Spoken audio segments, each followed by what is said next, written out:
The goal of this presentation is to discuss simple aspects of chemical equilibrium and learn how to write equilibrium constants, and also how to determine what changes happen in an equilibrium system when pressure is applied.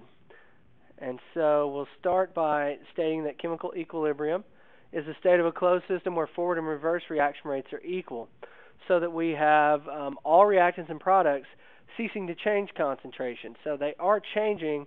It's not like it just stops moving, but the actual change is such that none happens over time. And then we're also at the minimum of free energy. So what causes equilibrium to happen? Well, essentially, equilibrium arises due to the fact that reactions can go in either direction as long as they're moving towards the free energy minimum. Think about a nice little dip in the road. If I put a ball on either side of the dip, it will roll towards the dip in the road. Same thing with products and reactants, only they're moving towards energy minimums. In fact, we can start to have reactions go in both directions as time progresses until we reach that steady state where we no longer see any change in concentration, even though the reaction is still going on. Products are becoming reactants, reactants are becoming products. So we can kind of see this in the diagram below. If I start out with H2 and I2, they will move towards the equilibrium state where they make HI. I will also, as soon as I make HI, start to have it breaking back down into H2 and I2. When these two finally reach the same reaction rate, notice it doesn't say same concentrations or same amounts, but when the speed of these two reactions is the same, then the reaction is moving forward and backward at the same rate, and we have reached a state of equilibrium. So this is how we'll prove this to ourselves. We'll begin with a gas phase proof where A is becoming B. And so if we look at this reaction, we need to know the following information. We're going to remind ourselves that PV equals nRT, and molar mass equals N over V, so that's P over RT. And so as we progress through this, we can write rates for the forward and reverse reactions. So we'll start that right down here. If I want to look at the forward rate of this reaction, I'm going to write it as rate forward has to equal the K forward times the concentration of A. And if this is an elementary step, then I can leave that coefficient as 1. The rate reverse then must equal K for the reverse reaction times the concentration of B. If both of these things are true, then I can sub in those concentrations because I know what those concentrations are from right here, P over RT. So in the forward direction, instead of concentration of A, we're going to have the pressure of A over RT. And for B, for the reverse reaction, we'll have Kr times the pressure of B over RT.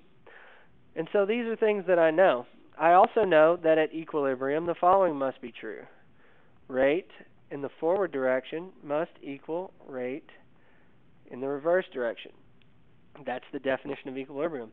So now I'm going to sub in my two expressions for those rates.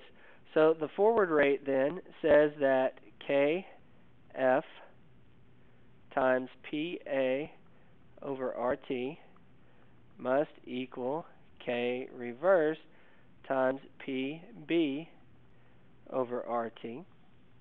And from here we can just arrange this because we know that Kf over Kr must be a constant. And what is that constant actually equal to? Well, Kf over Kr would equal the pressure of B over RT divided by the pressure of A over RT, which means that my RTs will cancel. And so this will equal the pressure of the product divided by the pressure of the reactant. And so this will match how all equilibriums will be set up for us from here on out. We'll always take the reactants to their powers divided by the products to their powers divided by the reactants to their powers. So products over reactants always. And at equilibrium, everything can be considered to be an intermediate step because the rates are set, and so we are then going to use their coefficients. All right, so when dealing with an equilibrium constant, we need to know the following information. A general description was proposed by Gutenberg and Weg in 1864, and it's also been known as the law of mass action. So equilibrium is temperature dependent, but it doesn't change with concentration or pressure. Equilibrium only depends on stoichiometry of a mechanism, or stoichiometry of a reaction, not its mechanism. So once we get to that point where everything's occurring at the same rate, the mechanism's kind of irrelevant at that point. The speeds are all set. Everything is just based on stoichiometry of a reaction. So for a gas phase reaction, if I have AAs reacting with BBs to make CCs and DDs, then the equilibrium expression would be as follows. So I can go down and write, since this is in the gas phase, my K for my equilibrium is going to be the pressure of C to the C power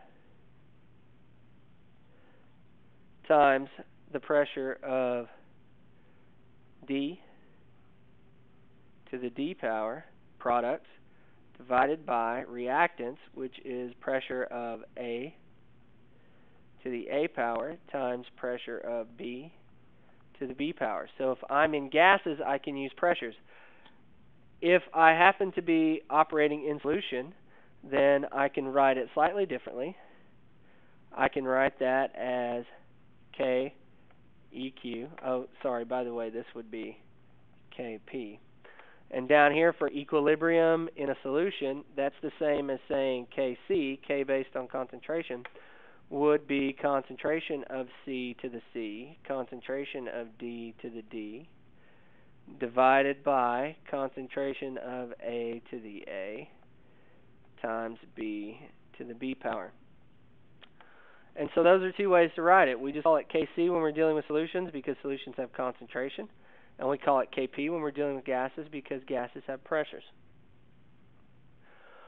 All right, so if we want to write equilibrium expressions for the following.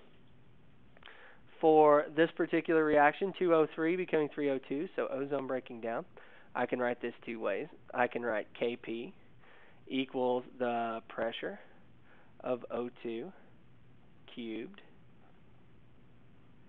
divided by the pressure of ozone squared. Or I can write that as a concentration and say that the concentration of O2 cubed is going to be divided by the concentration of O3 squared. So that's one way I can do that. For the next one, I'm just going to write it in the gas phase. So I'm going to say Kp only. Kp would equal products, which are NOCl. The pressure of that would have to be squared. And then we would have the pressure of NO squared times the pressure of Cl2 gas. And then finally at the bottom, since we're dealing with solutions, this is only going to be Kc. So KEQ in this case equals Kc. And we're going to have the concentration of this silver ammonia complex to the first power divided by aqueous ammonia concentration squared times the concentration of silver ion to the first power. So what then exactly does KEQ have to tell me? Well, what it's going to tell me about a reaction then is kind of how the reaction is going to go. So if KEQ is much greater than 1, then the reaction, the way we have written it, lies to the right and is going to favor the formation of products. Likewise, if KEQ is much less than 1, then the way we've written the reaction means that we lie to the left and we favor the reactant formation. So if I have this, then products of the reaction are going to break down to form reactants. And I think at this point we'll stop for this video and then I'll begin part number 2 so that I don't run out of time while we're recording.